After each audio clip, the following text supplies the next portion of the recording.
ભક્ત ગોરા કુંભાર.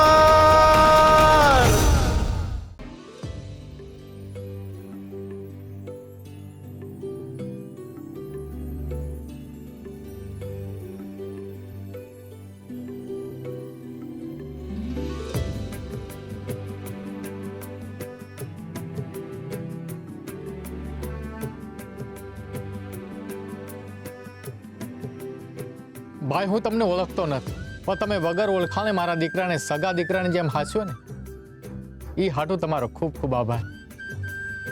આ દુનિયામાં હંધાય હરીના બાળકો છે ને એ પ્રમાણે આપણે ભાઈ ભાંડુ થયા. હવે એક ભા બીજા ભાની મદદ કરે એમાં શું મોટી વાત છે બોલો?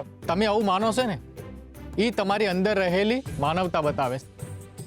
બાકી જો મારો દીકરો આડી વ્યક્તિના હાથે લાગ્યો હોત તો ખબર ને એનું શું થાત. હરી જાણે જીવતો હોત કે પછી. એવું ન બોલો ભા, જેનું કોઈ નથી ને એનો હરી છે. હરી હંધાઈની સંભાળ રાખે છે ને તમારો પ્રેમ ને આશીષ આટલા દિયારે આની હારે જ હતા ને. મા બાપના આશીષ જ બાળકનું હિત નક્કી કરે છે. હા ભાઈ, આટલા દિવસ મારા ગોવિંદ વિનાના કેમ ગયા એ તો ખાલી હું એની માં જ જાણીએ છે. આ બાળક હારે એટલો હેત થઈ ગયો છે ને કે આવનારા દિવસો કપરા જશે અમારા. મનમાં વસી ગયો છે આ છોકરો. પણ કાઈ નહીં, માણા હારે ના હોય ને તો એની યાદો હારે જીવતા મારા હરિએ મને શીખવી દીધું છે. હરે કૃષ્ણ, હરે કૃષ્ણ.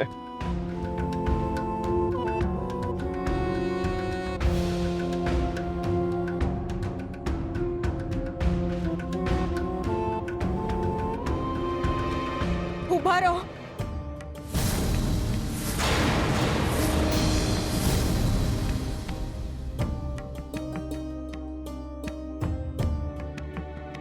હું ગોવિંદને નહીં જવા દઉં.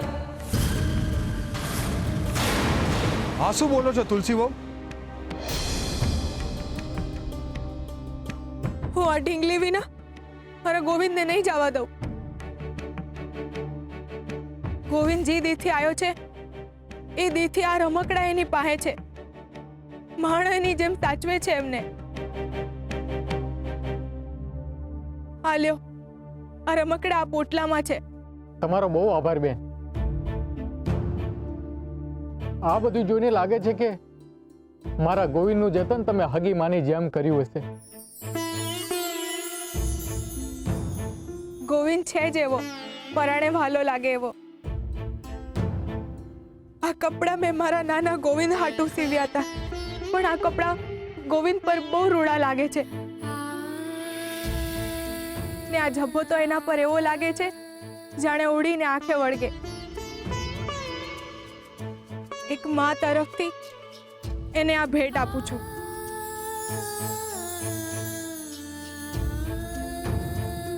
એ પહેરશે એટલી વાર તો મને યાદ કરશે. કરીશ ને બેટા માને યાદ.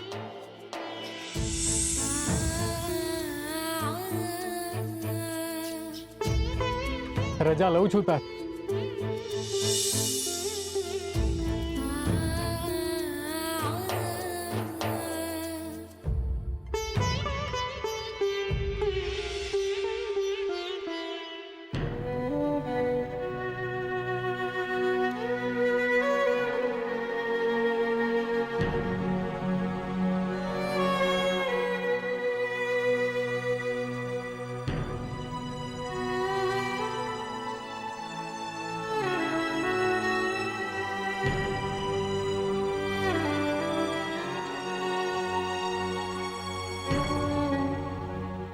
બેટા, તને તારી માની બહુ યાદ આવે છે ને?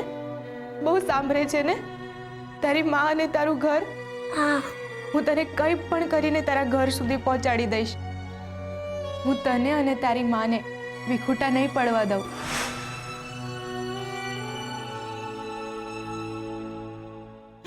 અરે બેટા, ગરમ છે, તું દાજી જઈશ. હું આપું.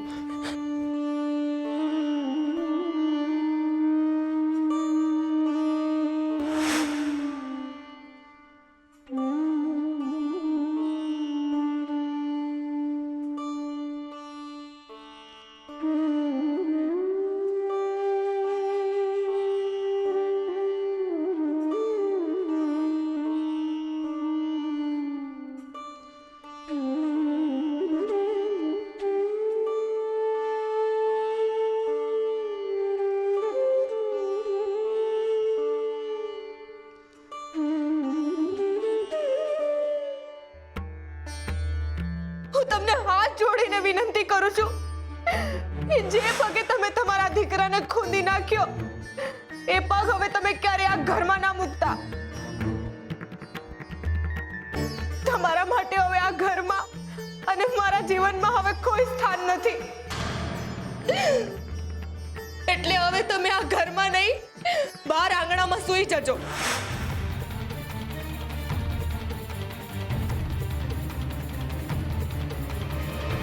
અંદર આવી જાઓ. હું તમારા માટે રોટલા ઘડી દઉં છું.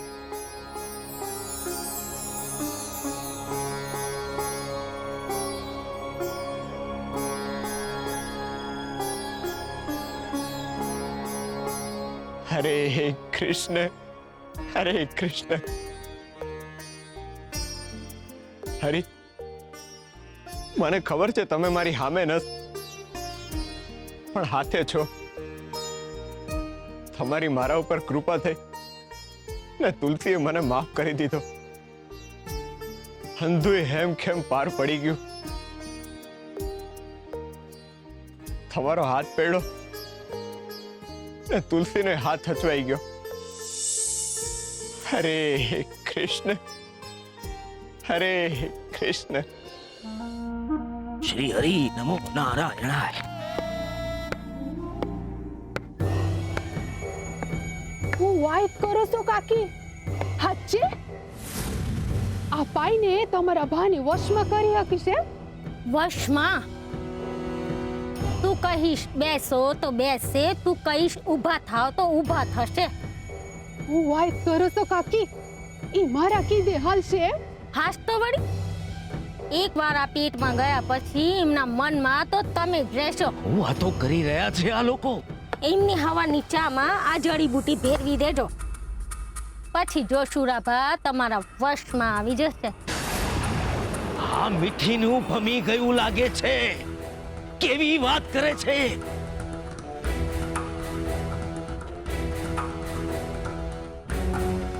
આ જો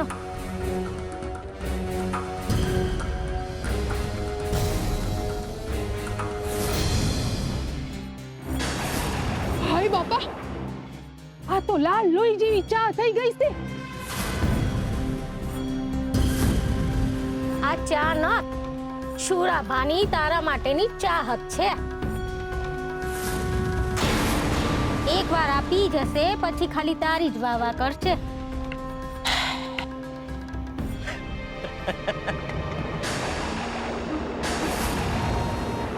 અબુધ, અજ્ઞાની ને મૂર્ખા છો તમે લોકો. શ્રી હરિ નમો નારાયણાય. પૂજારી બાપા, હું આવી હા.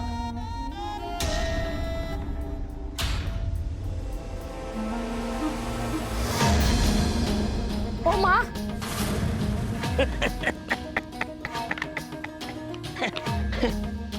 નવરા બેઠા નક્કામાં તુક્કા કરે જાય છે લોકો. આ મીઠીમાં હજુ એ બાળક બુદ્ધિ જ છે. શ્રી હરિ, પૂજારી બાપા ઉભા રહ્યો. હું તો ઊભો રહીશ મીઠી, પણ તું બહુ ઝડપથી આગળ જઈ રહી છે. હું કઈ સમજી નહીં બાપા. શું વાત કરતી હતી? હા? અને તું વળી ક્યારથી આ મંત્ર તંત્ર ને મેલી વિદ્યામાં માનવા લાગી છો? બીજું હું કરું બાપા? એમને કાલે કેટલા સમજાવ્યા હતા પણ સમજતા જ નથી. એ જેટલા મારા નથી ને એટલા ઓલા ગોરા ને તુલસીના છે. બાપા, મારે હવે બાળક જોઈએ છે. મારી વાંજણી કોક મારાથી સહન નથી થતી. હવે હું એવો કોઈ ઉપાય શોધું છું કે જેનાથી મારા પર એમની નજર જાય અને એ ગોરા અને તુલસી પરથી એમની નજર હટાવે તો જ મારા પર પડશે બાપા. એટલે હવે એવો કોઈક માર્ગ ગોતું છું કે ઈ મારાથી ખુશ રહે. એટલે એના હાટુ મારે જે કરવું પડે ને એ હું કરીશ. અરે પણ એના માટે તું જે કંઈ પણ કરી રહી છો ને એ બધું નકામું છે મીઠી. તો બીજું હું માર્ગ છે બાપા? માર્ગ છે એક રામબાણ ઉપાય છે, પણ જવા દે, તને નહીં ગમે. ગમશે બાપા? અરે નહીં ગમે ને તોય ગમાડીશ. બસ તમે એકવાર કયો ખાલી. વિચારી લે છે બરાબર. હું જે કહું છું એ બહુ અઘરો ઉપાય છે. પૂજારી બાપા ભરોસો રાખો, હું કરીશ. મારા વરને ખુશ કરવા હાટું અને મારી વાંજણી કૂક ભરવા હાટું તમે કહેશો ને ઈ હું કરીશ. તો જા, જઈને ગોરા અને તુલસીને પાછા ઘરમાં લઈ આવ. હે હા હું કયો છો તમે? એ જ જે તે સાંભળ્યું. ગોરા અને તુલસીને પાછા ઘરમાં લઈ આવ. પણ આ કઈ રીતે શક્ય બને બાપા? ઘણીવાર ઈચ્છા પૂરી કરવા માટે અશક્યને પણ શક્ય કરવું પડે મીઠી. પણ કઈ રીતે? જા, તું જાતે જ જઈને એ લોકોને હાથે પગે પડી માફી માંગીને પાછા ઘરે લઈ આવ. એટલે શુરા પીગળી જશે. હા હું બોલો છો બાપા તમે? આવું તો મારો દુશ્મન જ મારા માટે વિચારી શકે. શ્રી હરિ નમો નારાયણાય.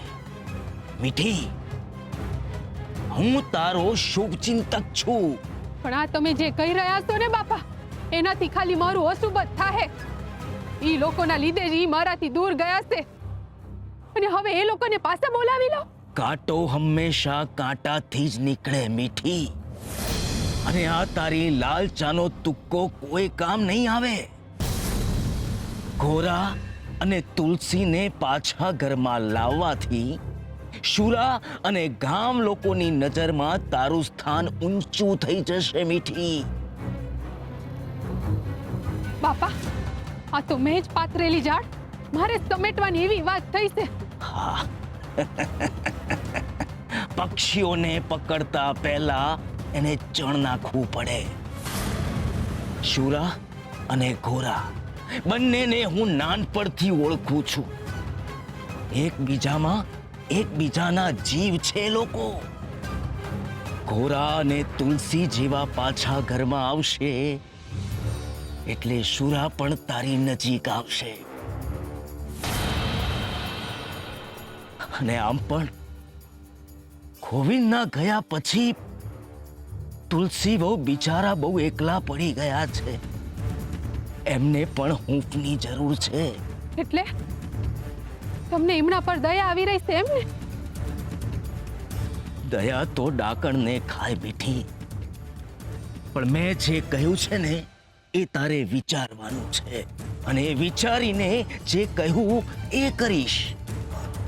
એટલે શુરા ખુશ થઈ જશે. સમજી? શ્રી હરિ નમો નારાયણાય.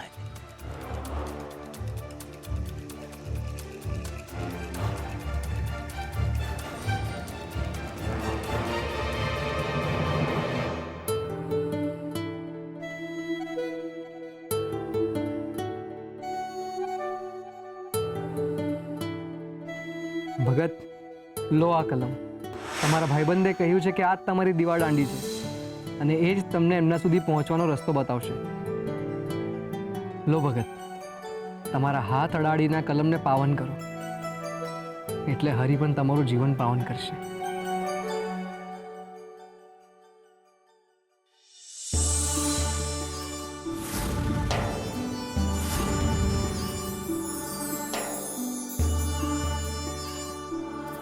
અરે આ તો ફરો બની ગયો. હરી હરી હરી હરી હરી.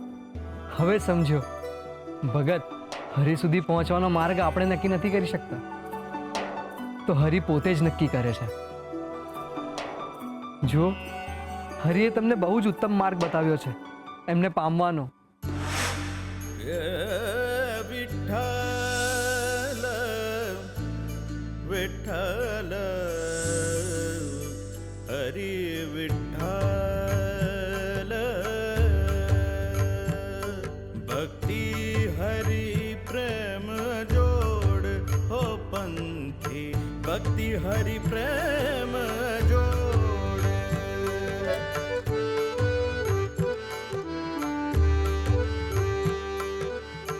મુખ હરિ ગુણ ગાતા નવ થાકે હરિ શ્રવણે શ્રુતિ ચોર હો પંથી હરિ શ્રવણે શ્રુતિ ચોર હો પંથી ભક્તિ હરિ પ્રેમ જોડ હરિ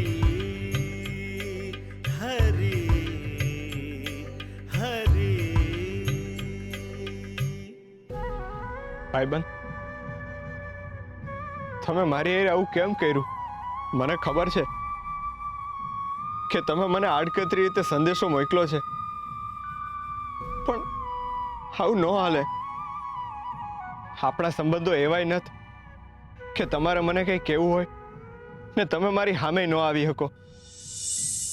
હું તમારી પાસે આવી ન શકતો ને તમે મારી સામે ન આવતા. આવું તો કેમ હાલે? સંત સિદ્ધેશ્વર તો સમાધિ દ્વારા તમારા સુધી પોગી જાય, પણ હું શું કરું? હું કઈ રીતે તમારા સુધી પોગું?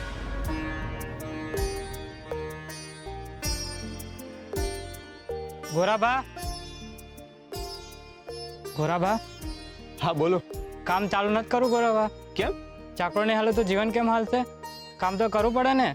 ના ભા, મને મન નથી. મન નથી? મારી વાત સાંભળો. તમે આ ચાકડો લઈ જાઓ ને આમે હું તો આ ચાકડો હલાવવા નથી. તમે હરિનું નામ લેજો ને માટલા ઘડજો. આ હું બોલો છો ગોરાબા? ચાકડો હલ્યા વિના તમને કેમ હાલશે? એકવાર મને ચાકડા વિના હાલશે, પણ હરિ વિના તો નહીં જ હાલે. હવે મારે જીવનના છેલ્લા શ્વાસ સુધી હરિની જ ભક્તિ કરવી છે. તમે જીવન હલાવવાનો માર્ગ શોધો, હું હરિ સુધી પોગવાનો માર્ગ શોધું. તમે કઈ વિચારો માને આ ચાકડો લઈ જાઓ. મને કઈ સમજાય નથી રહ્યું. તમે શું કરી રહ્યા છો? ભા, મને લાગે છે મારે હરિને પામવા હાટું સંન્યાસનો માર્ગ અપનાવવો પડશે. આ સંસારમાંથી સંન્યાસ લેવો પડશે. મારે સાંસારિક સંન્યાસ લેવો પડશે. પણ ભગત, હા ભગત હવે ભક્તિને જીવશે. મારો હંધોય રસ હવે હરિમાં આવી ગયો છે, એટલે જ મારે સંન્યાસનો માર્ગ અપનાવવો છે. અહંકાર. મનુષ્યના મનમાં જ્યારે હુંપણું આકાર લેવા લાગે છે, પોતાની આસપાસ થઈ રહેલી દરેક સારી ઘટનાઓ એના પોતાના કારણે જ થઈ રહી છે એવી વિચારધારામાં એ રાચવા લાગે છે, ત્યારે એવું કહેવાય છે કે મનુષ્યમાં અહંકાર આવી ગયો છે. હુંપણામાં ફસાયેલા મનુષ્યની સ્થિતિ કીચડમાં ફસાયેલા મનુષ્ય જેવી હોય છે. એની ઠંડક એને ગમવા લાગે છે, પરંતુ એ સમજી નથી શકતો કે ધીમે ધીમે એ વિનાશ તરફ જઈ રહ્યો છે. આ સંસારમાં કોઈ કંઈ જ નથી કરતું. જે કંઈ પણ થાય છે એ બધું જ કુદરતને આધીન થાય છે. મનુષ્ય જે કંઈ પણ કરે છે એ દરેકમાં કુદરતનો જ હાથ હોય છે, પરંતુ અહંકારી મનુષ્ય દરેક કાર્યનો શ્રેય પોતે જ લઈ લે છે. જો જીવન જ મનુષ્યના હાથમાં નથી તો પછી જીવનની બીજી ઘટનાઓ મનુષ્યના હાથમાં કેવી રીતે હોઈ શકે? સમજો એને અને શ્રી હરિને ભજો.